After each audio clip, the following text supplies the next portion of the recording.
That's the difference between geeks and nerds. Nerds will be mean and petty to each other over the differences that ostracize them from the rest of the public.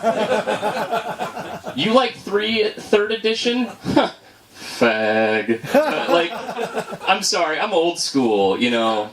I'm like a Brooklyn hip hopper. I like my Dungeons and Dragons strictly advanced edition, you know. Back when it was in '89, you know, when a paladin really meant something and a bard was worthless.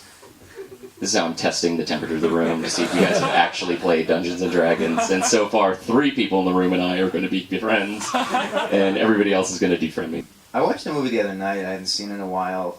King Kong, the original King Kong, the black and white, 1933. Great movie. A couple of things about that movie don't make a ton of sense. And not just like the dinosaurs that are still alive, the 20-foot tall gorilla.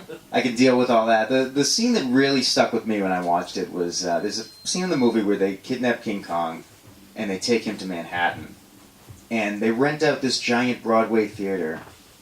They charge people to come in. The curtain rises. He's on stage in chains. They bring out that woman that he's in love with. He breaks the chains, grabs her, and he goes on that rampage across the city, starts killing people. And what I was wondering when I was watching that is if he didn't break out of those chains, what was the rest of that show supposed to be?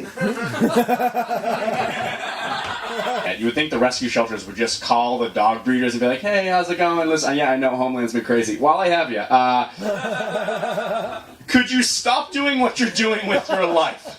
Because you're making my life miserable / fulfilling in a weird way.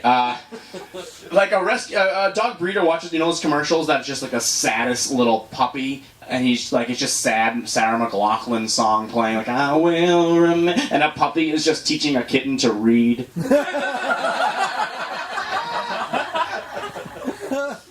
But they're both on a conveyor belt that's just moving towards an incinerator.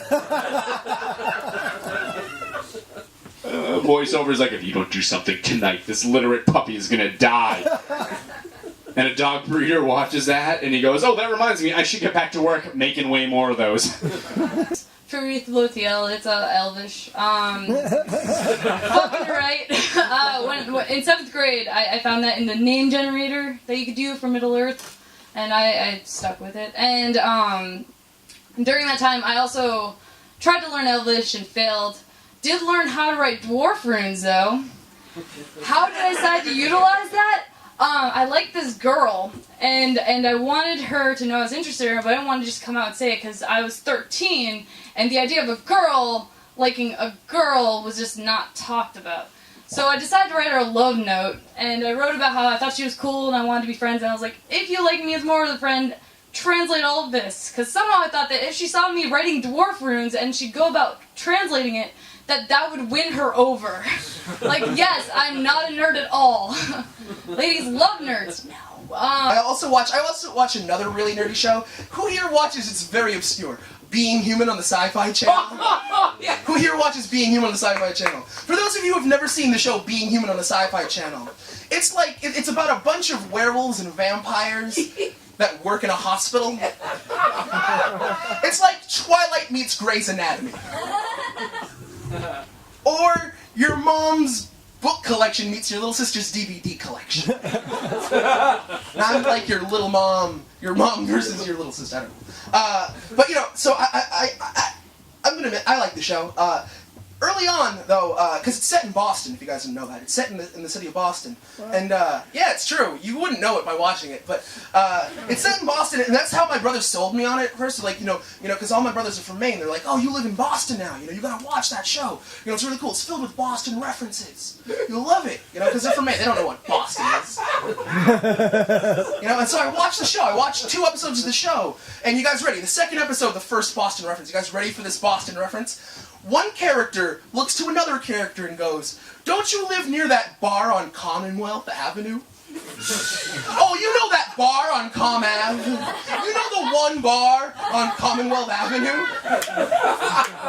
For those of you, Com Ave is a 5-mile long road that goes between 4 Irish towns, 2 college campuses, and Boston fucking Massachusetts. You